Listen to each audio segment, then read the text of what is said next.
Hello everyone, my name's David Edgar and I'm the host of Heart and Hand, the Rangers podcast, and I'm joining you today from Ibrox after Rangers defeated Aberdeen by 4-0 to end a fairly wretched home run, in fact a record-breakingly bad home run, but it was very much a game of two halves here today.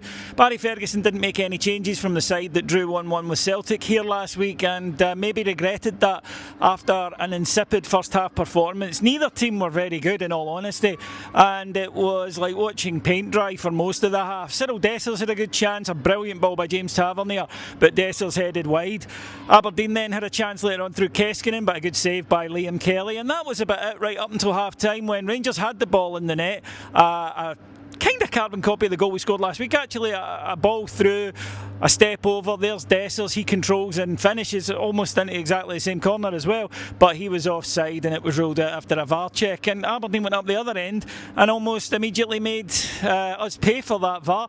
When they had the ball in the net, it was a free kick, they curled it in and there was a whole line of Aberdeen players waiting on the ball. One of them forced it home, but he was offside and it was ruled out correctly. Aberdeen were lucky at that point. They could have been down to 10 men after a shocking challenge on Nedum Bajrami that I thought was a red card. You'll have seen it back, I haven't, but it looked high and it looked dangerous to me, but no VAR overview in that one to correct the referee's decision. At half time, both managers I think were clearly trying to go for it a bit more. Aberdeen brought on two strikers and Rangers brought on Hamza Egaman for the disappointing Nedum Bajrami, who, to be honest, I think that's probably it for his Rangers career here. He doesn't look like he wants to be here, and I don't think many of us will be too bothered if he departs.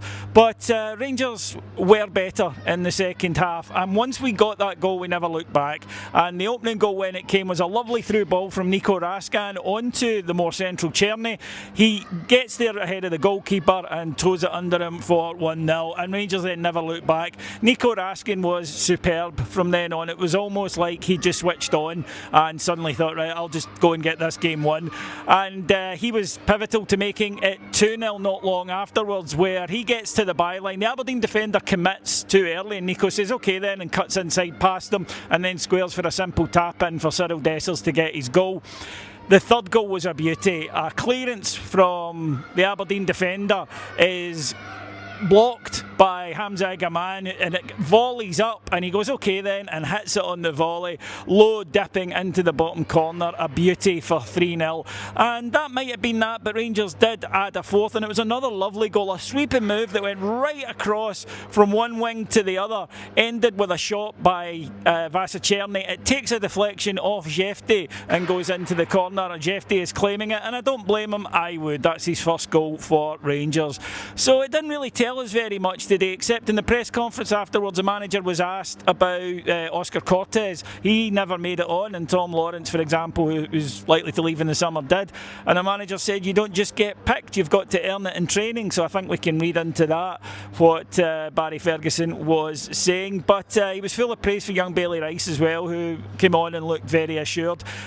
Meaningless game, all in. I think we all understand that, but it was nice for Rangers to send home the crowd that turned up today, to send us home happy, and some nice football, a sunny day.